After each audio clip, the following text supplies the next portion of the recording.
Muito bom dia a todos. Nós vamos estar nessa hora, nessa manhã, dando continuidade à nossa EBD. Temos feito regularmente todos os domingos e nós vamos mais uma vez dar início a esse estudo na lição 9, na revista que trata a vida de Paulo. E essa lição 9 tem como tema a Igreja, Cristo presente no mundo. O texto bíblico proposto pelo autor é Efésios capítulo 4, versículo de 1 a 16. Espero que cada um de vocês tenha já anteriormente estudado essa lição e lido os textos. Se não fez, você terá a oportunidade depois de estar fazendo a leitura para maior compreensão. O ponto mais importante que a gente deve considerar logo de início, quando a gente começa a estudar essa lição, é entender que a igreja não é somente um espaço físico. Muitas vezes quando a gente fala de igreja, a gente pensa logo no prédio, num local, numa estrutura física. Mas o que nós precisamos ter em mente é que igreja é principalmente pessoas, são pessoas, tá? Sendo cada um de nós templo do Espírito Santo de Deus. Somos igreja e somos Cristo presente, não só num lugar fixo, mas aonde quer que nós formos. Então, é muito importante essa compreensão que, embora a igreja seja também, pela palavra em si, ela seja também um espaço físico, um templo, 4 paredes, mas principalmente igreja se refere também a cada um de nós como templo do Espírito Santo de Deus. Então, onde quer que nós formos, nós somos igreja e ela não está presa a um lugar fixo. Bom, em Efésios 5, 25, lemos assim: Cristo amou a igreja e a si mesmo se entregou por ela. Isso a torna única. Cristo morreu por ela.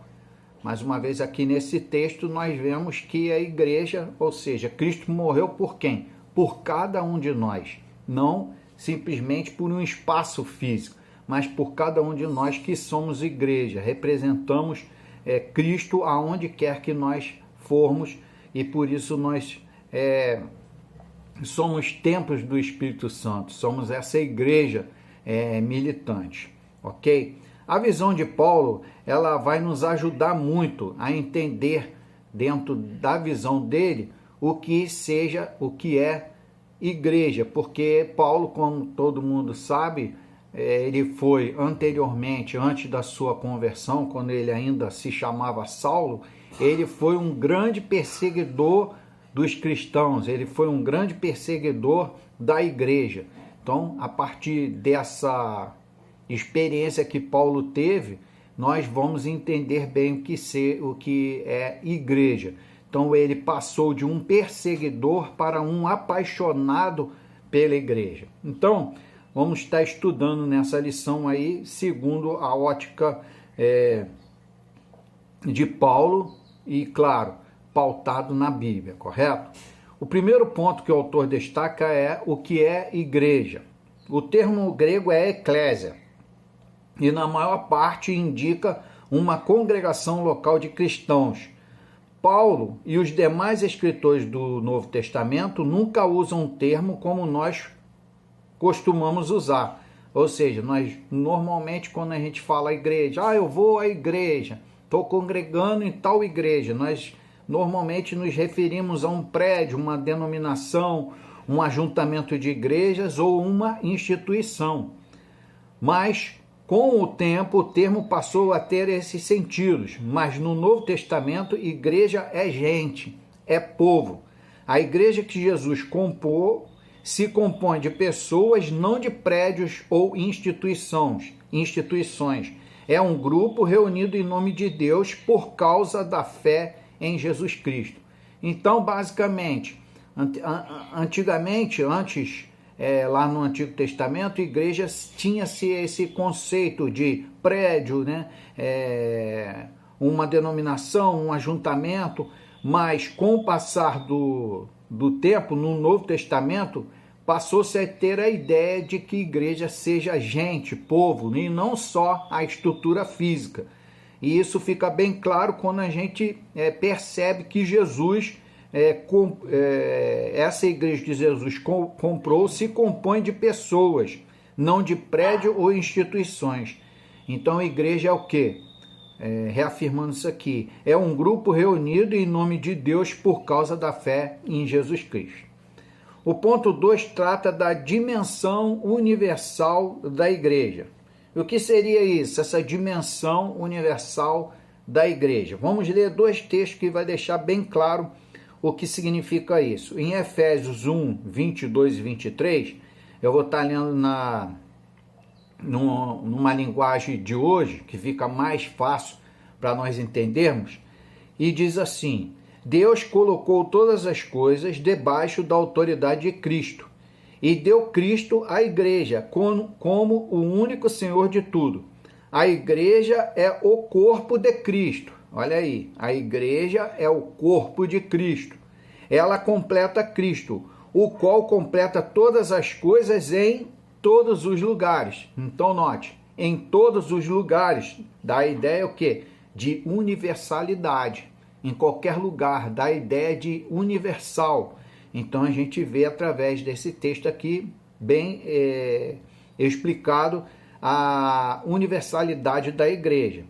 Tem um outro texto ainda, que é Efésios 3, 21, que diz assim: Glória a Deus por meio da igreja e por meio de Cristo Jesus, por todos os tempos e para todo o sempre. Ou seja, a universalidade e por todos os tempos e para todo sempre, e a eternidade.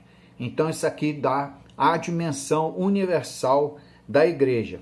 Podemos verificar nesses versículos que o termo alude não apenas aos salvos por Cristo num local, mas para todos os salvos de todas as épocas.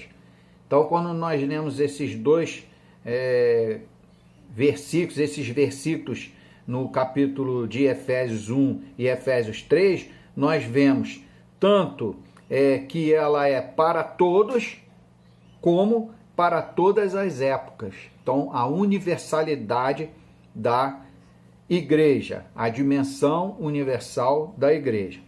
O terceiro ponto que o autor coloca é a igreja corpo de Cristo.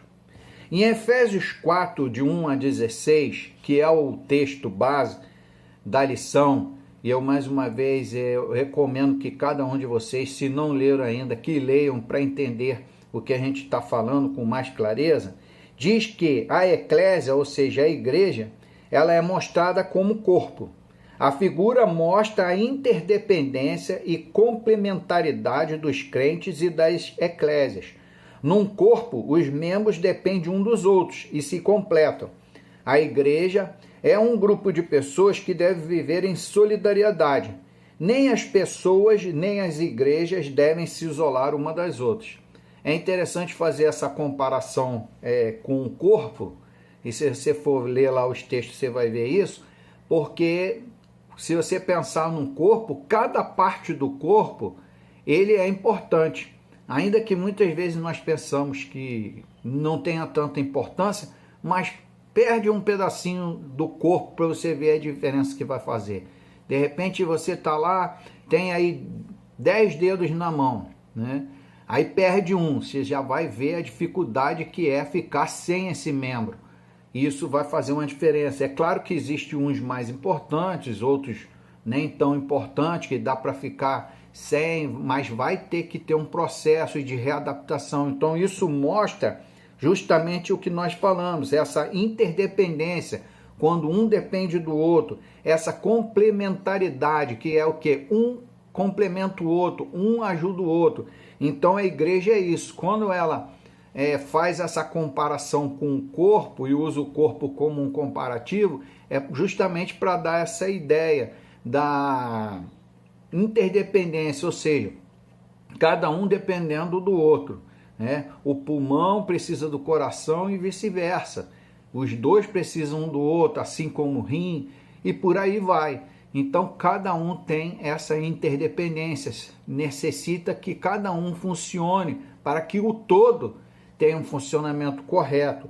e essa complementariedade, ou seja, cada um fazendo a sua função para gerar um bem-estar do todo, ok? A Assembleia Universal é chamada de corpo de Cristo. A ideia é que Jesus está presente no mundo por ela. Ela é Cristo na terra. Então a igreja, ou seja, cada um de nós, somos os representantes de Cristo na terra. Representamos Cristo, somos a igreja. E volto a dizer, não só um espaço físico, mas igreja como templo do Espírito Santo. Então, onde quer que nós vamos, onde quer que a gente possa chegar, a gente traz essa mensagem, traz a imagem de Cristo conosco. Não fica limitado a um local. A igreja física, ela não tem como sair de onde ela está. A igreja do bairro Botafogo não pode sair lá do bairro Botafogo e caminhar um local para atender alguém. Mas nós, como igreja, como representantes de Cristo, podemos ir e devemos ir fazer essa representatividade de Jesus Cristo onde quer que nós estejamos. A Trindade está presente no mundo pelos crentes. Nós somos o corpo de Cristo, sua presença no mundo. O quarto ponto que o autor coloca é a igreja local.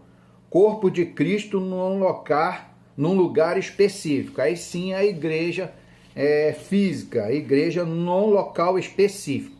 A igreja local, num determinado lugar, apesar dos seus defeitos, e aí eu quero frisar bem isso aqui, vou repetir, apesar dos seus defeitos, também é corpo de Cristo. E uma coisa que a gente precisa entender bem é que não há igreja local perfeita, não existe igreja perfeita, tá?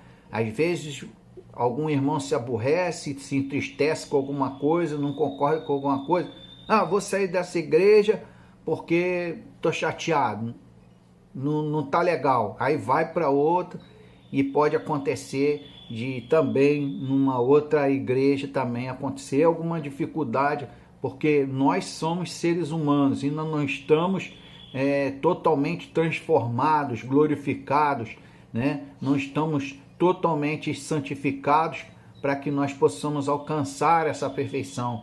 Então a igreja local, ela é gerida por homens, né? Por pessoas, é um grupo, uma comunidade de crentes, mas também de pessoas que cometem erros, cometem pecados, a começar por cada um de nós. O problema é que muitas vezes nós só olhamos o problema do outro, o erro do outro, não gostamos de olhar os nossos erros, reconhecer os nossos erros, mas não existe igreja perfeita, não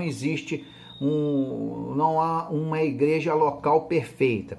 É interessante que a gente escuta muito, né, que alguns sonhadores, vez por outra, bradam, dizendo assim: vamos voltar à pureza, à santidade, à simplicidade da igreja primitiva.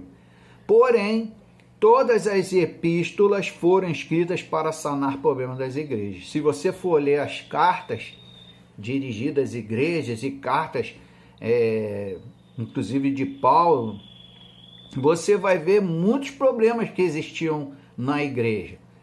Até em Apocalipse nós vemos também citando algumas igrejas. Então, o que acontece? Embora às vezes a gente fala, vamos voltar, alguns saudosistas, alguns sonhadores, vamos voltar àquela igreja de antigamente, vamos voltar à pureza, à santidade, à simplicidade da igreja primitiva. E é claro que aqui a gente não vai desmerecer a igreja primitiva de maneira nenhuma, porque ela tem muitos ensinamentos para nós, como igreja atual, contemporânea. Ela traz muitos ensinamentos, principalmente no repartir, no compartilhar e tantos outros, mas também eram igrejas que tinham seus problemas, tinham suas qualidades, tinham os seus pontos fortes, com certeza, e esse que a gente deve buscar imitar. E aqueles que a gente visualiza ali na palavra, que eram problemáticos, a gente também precisa ler, aprender, para quê? Não para imitar, mas para não cometer as mesmas falhas. Então, claro que a igreja tinha um papel importante, a igreja primitiva era também importante e tinha um papel muito importante e contribuía muito, mas não era perfeita, porque era composta por gente, homens iguais a nós, que enquanto estivermos aqui em carne, nós não somos perfeitos, não seremos perfeitos, estaremos sujeitos à falha. Então não existe igreja perfeita. Mas com todos os seus defeitos e falhas, a igreja ainda é o corpo de Cristo na terra. Somos parte desse corpo e devemos honrá-lo e amá-lo, pois somos Cristo presente nesse mundo.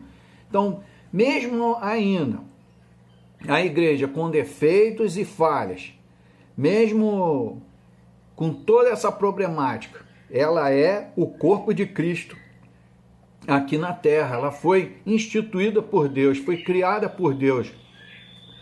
E nós somos parte desse corpo e, portanto, nós devemos honrá-lo e amá-lo, pois somos Cristo presente nesse corpo através da igreja. Então, mesmo com todos esses defeitos, é só lembrar dos homens, grandes homens de Deus, que também tinham defeito, que também erravam. Se você lembrar de Davi, por exemplo, que é um exemplo bem colocado, sempre colocado, era um homem segundo o coração de Deus, mas cometeu falhas, errou também, pecou, mas por que era um homem segundo o coração de Deus? Porque apesar dos seus erros, das suas falhas, porque não teria como ele ser perfeito sendo ser humano, mas ele reconheceu o seu erro, pediu perdão a Deus, se voltou para Deus. Então, esse é um homem segundo o coração de Deus, é um homem que de repente vai cometer falhas, mas que se esforça para fazer o que é certo, e quando errar,